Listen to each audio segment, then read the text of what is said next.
Hey YouTube, it's Misty. Sorry I've been MIA. I've tried to record this video several times now and the phone keeps ringing. And it has to be solicitors because you answer and it says, um, okay, I don't remember what it says. That toll-free service. Yeah, toll-free service. And you answer and there's nobody there and you know it's that automated system where they call multiple numbers at a time. So anyway, I'm getting those today even though I'm on the no-call list. But anyway, so I'm back. I'm hoping to complete this video today, get it posted. The same exact thing happened to me at like the 8 or 9 week mark, and I tried to post a video for you all, and I finally said forget it because I kept getting interrupted. So we'll see what we can get done today. For those of you who don't know, forgot, or just want a reminder, I had the vertical sleeve gastrectomy performed on May 21st, 2013. Today is August 8th, 2013, and this is my 11-week, 2-day update. So I know everyone cares about the numbers. I am 5'7.5", so take that into consideration. And I am big boned. It's not a fat person excuse, okay? I have German blood. All right. Anyway, I started it. Hold on, I've got my feet on this table and it's gonna shake you. Okay, I need to sit still. As you learn, the more weight you lose, the more fidgety you get because you've got more energy and you just want to be moving. So that's how I am. I started at 276.4, and when I weighed in 2 days ago, I was 226.4. That is a total weight loss of 50 pounds in 11 weeks. So, excuse me. We'll talk about burping in a minute, all right? So yeah, 50 pounds in basically 2.5 months. I mean, isn't that awesome? Never lost that before. Period. I've never lost 50 pounds before, much less in 2.5 months. So I know you all care about some more numbers. I did measurements. I did baseline measurements, and every 4 weeks I do measurements. I'll have measurements again next week. Hopefully I'll get on here. I'll have time to do that. Next week is also my 3-month follow-up. I'm going to have it a week early because I'm going to be going on vacation again. And so I'm going to have my 3-month checkup a week early and then just not do the diet progression for a week until I hit my actual 3 months. But, excuse me. My waist when I started was 49.5. At the 8-week mark, it was 44 inches. My hips were 54.25, and at 8 weeks, they were 49.5. My right thigh was 30.5 when I started, and at 8 weeks, it was 26.25. My chest was 48.25, and at 8 weeks was 44.25. That's a lot of inches. But also it's slowing down. You know, obviously the biggest amount was between week baseline and week 4. That was the biggest amount. I lost on an average 3 to 3.5 inches everywhere. At the 4-week mark, I added my lower abs. I have that lower pooch. I always have had it, and it's kind of like a spare tire. As the bigger I got, I had an extra little spare tire down there. And even when I was in the Army and was really fit, I was, according to their charts, I was overweight. By their BMI chart, and I had to get taped, and I think I've told you all this before, and my body fat percentage was always really good, or at least within, under 25%. And I would have a 4-pack on top and the pooch on the bottom. Go figure.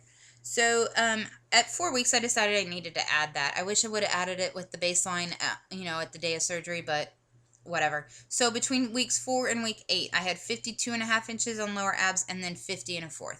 So I still lost 2.25 inches from weeks 4 to 8. We'll see what it's lost coming up here soon. I was a size 22, busting at the seams when I started, and a size 2XL where I stretched out the bottom, and a 40 double D bra, and 910 underwear. At my 8 weeks, I was an 18-20, 2X, 1X, 38 double D, and size 8 underwear. Today, I am a solid size 18. I cannot wear 2Xs and a lot of 1Xs. I'm an XL. And my bra is still 38 double D, and my underwear is still an 8. So I'm losing very proportionately and very nicely and consistently. The last 2 weeks I've noticed my body has decided to catch up with the weight loss and has been like, hey, I lost 50 pounds pretty much, so let's just kind of reshape. And so it's doing that. I'm exercising 3 to 4 times a week. Up until a week and a half ago, I was doing cardio 3 to 4 times a week for 50 minutes a day. I really enjoyed that. Treadmill, elliptical, and during that 50 minutes, I did 3 1-minute sprints. I'm trying not to over stress my body. I walk an average of 3.5 miles per hour. That is a fat burning rate, and it's a nice rate for me. So that I always felt really good, and I could feel it in my thighs and stuff from the walking. And then I did stretching. Well, I had an allergic reaction a week and a half ago. I have really bad allergies, very severe anaphylactic type allergies. They started a year and a half ago when I was really obese, had horrible health, was trying to figure out what diet to work with, everything. And my body just, boom, all of a sudden had tons of allergies. Ended up in urgent care with a swollen throat and tongue, heading into anaphylactic reaction. Went through a bunch of allergy testing, found out that I'm allergic to dogs, cats, anything with feathers, almost all grasses and weeds, most trees, all molds except for one. And we're talking, they tested me on 7 and I'm allergic to 6 of them with very high ratings of reaction. And very high ratings of reaction to dust mites as well. And I think there were a couple other things they tested, but that's what I can remember. And so I carry an EpiPen and prednisone. Really?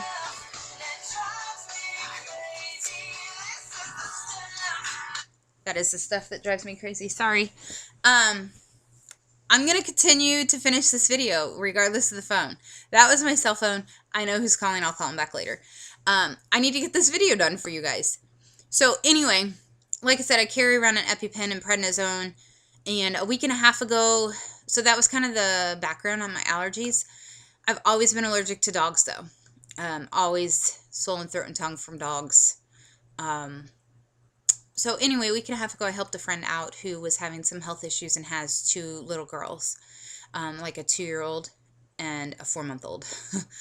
And she had to go get a shot that makes her like sick and sore.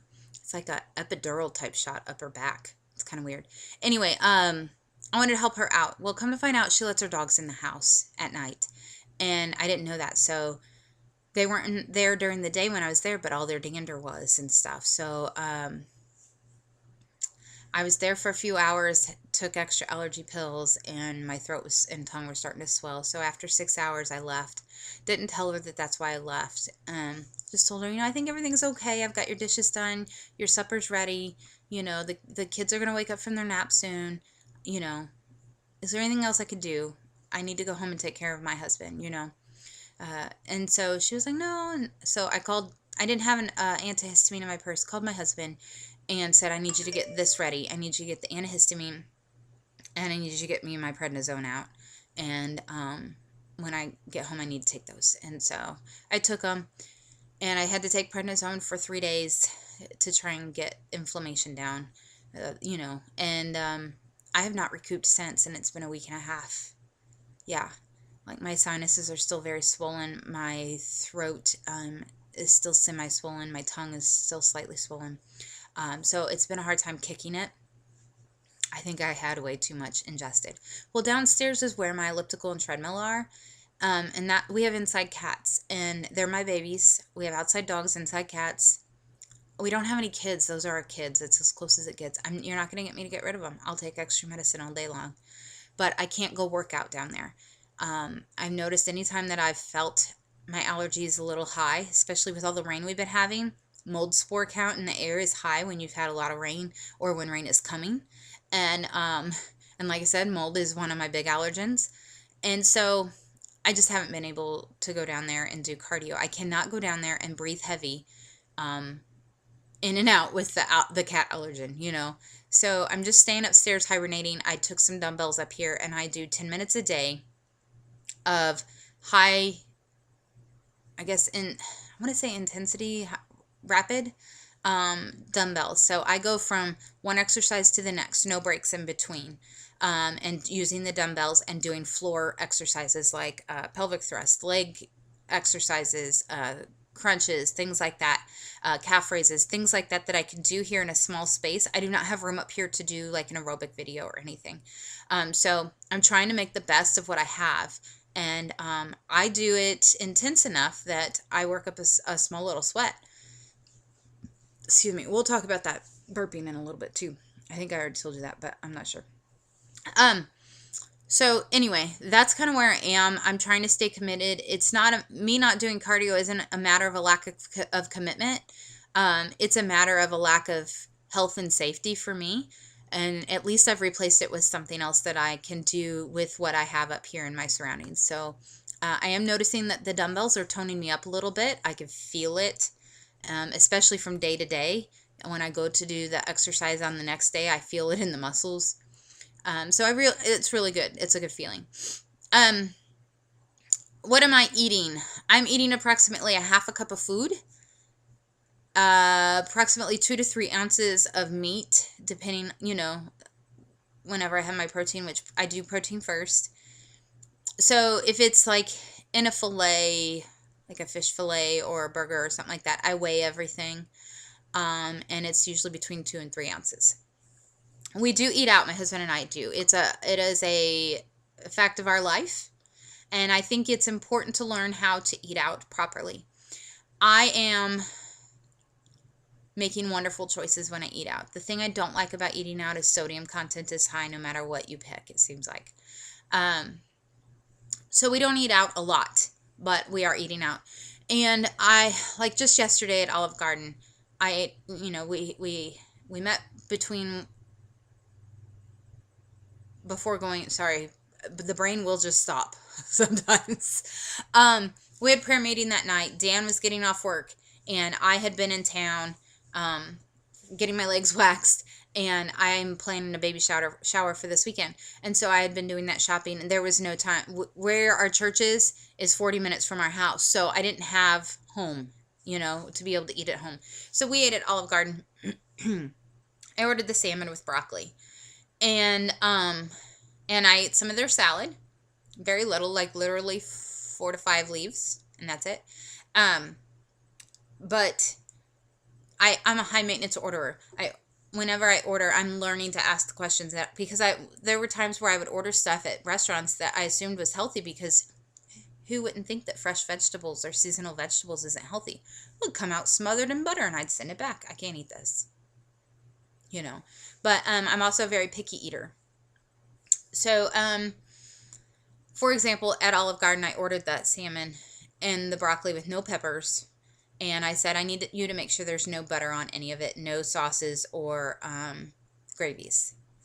And so it came out, and it took them an hour to get us our food. We were disgusted. But came out, and my salmon is burnt on the edges like actual charcoal. I took a bite, and I'm like, I'm eating charcoal. Like, that is actual charcoal. And it was super dry, and they didn't put any spices on it either. There was no seasoning on it. Normally their seasoning's pretty yummy. Didn't do it. Sorry, I gotta get a drink. Okay. My husband had ordered chicken, some apricot chicken or something. So I ate some of that and waited for the waitress to come back. It took her forever to come back. She came back, and I'm like, well, I'm full, and this is really dry and burnt, and there's no seasoning on it. And I'm like, I just asked for no butter or gravies, not no seasoning.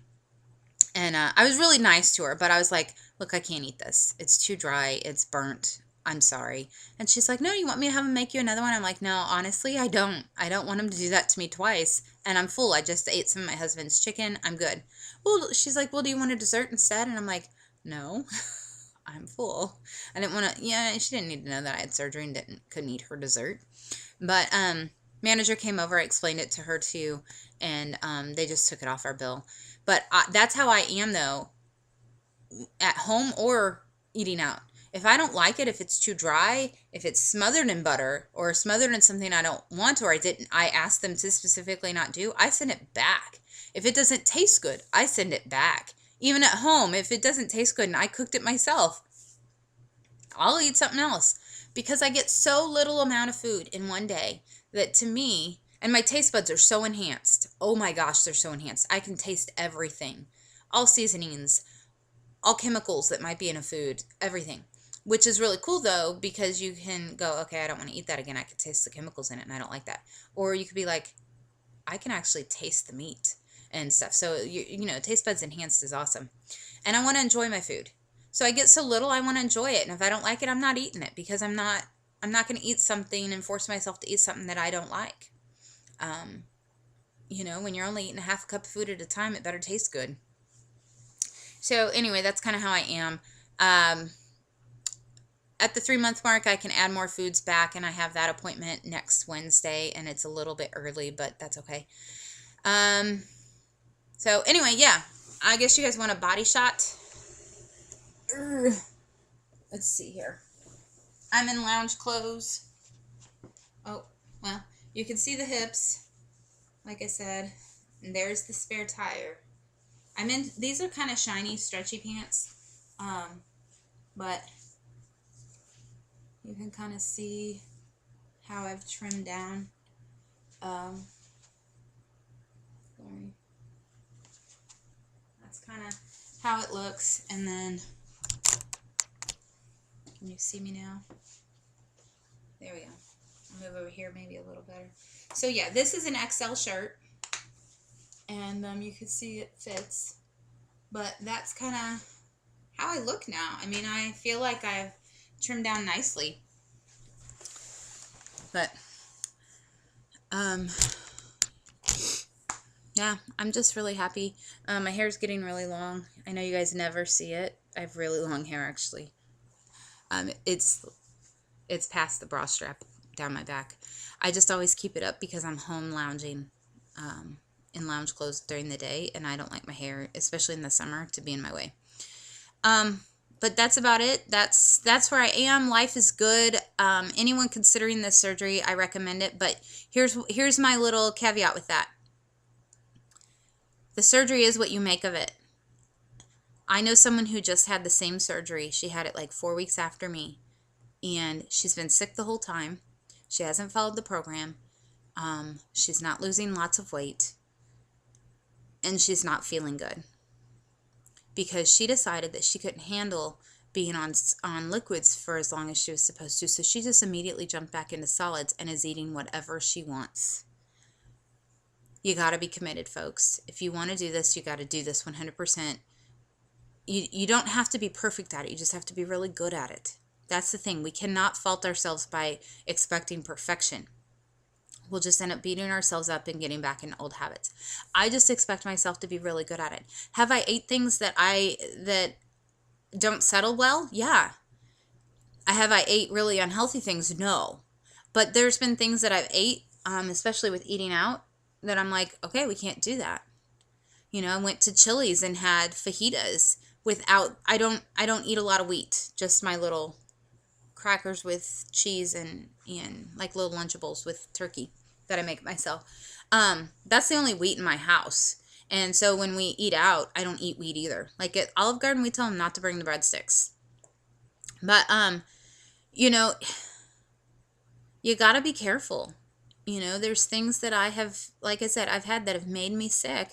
And I'm like, that didn't settle well. So I know that I have to, like I specifically have realized that my body knows when a restaurant has put butter in something, like their mashed potatoes. I occasionally order mashed potatoes. And my body's like, hey, there's butter in there. And I don't handle that well. I have to be very careful with my butter intake. I have to be very careful about my cheese intake. I can eat cheese throughout the day. I just cannot eat a lot of cheese in one setting. So like for a snack, I could do a light string cheese stick from Sargento. I cannot do 2. Even though my stomach can hold 2, I can't do 2. I feel yucky. So, I mean, it's a matter of actually listening and then adjusting. Whereas before, when I was overweight, yeah, I'd get sick all the time. I had dumping syndrome before I even had this surgery. But I never adjusted from it back then. I would be like, well, it was worth it. It tasted good. Whereas now it's like, I don't want to ruin this. I don't need to have it. It's food. I have a different relationship with food now. It is no longer an emotional attachment. It's a matter of it tastes good and I need it. And if it meets those 2 criteria where it's nutrient dense and it tastes good, I'm good. You know, the health is what matters to me now, instead of like, this pasta tastes so good, I don't care that I'll get sick, you know. So I've changed my way of looking at food, and that's really good, and that's important. So anyway, that was my little soapbox, and I hope you all are doing well. I'm sorry this video is 20 minutes, but I hope my information was helpful and that you know now how I'm doing, and I'll try and get a little better with this. We'll see. So take care. I will talk to you all soon.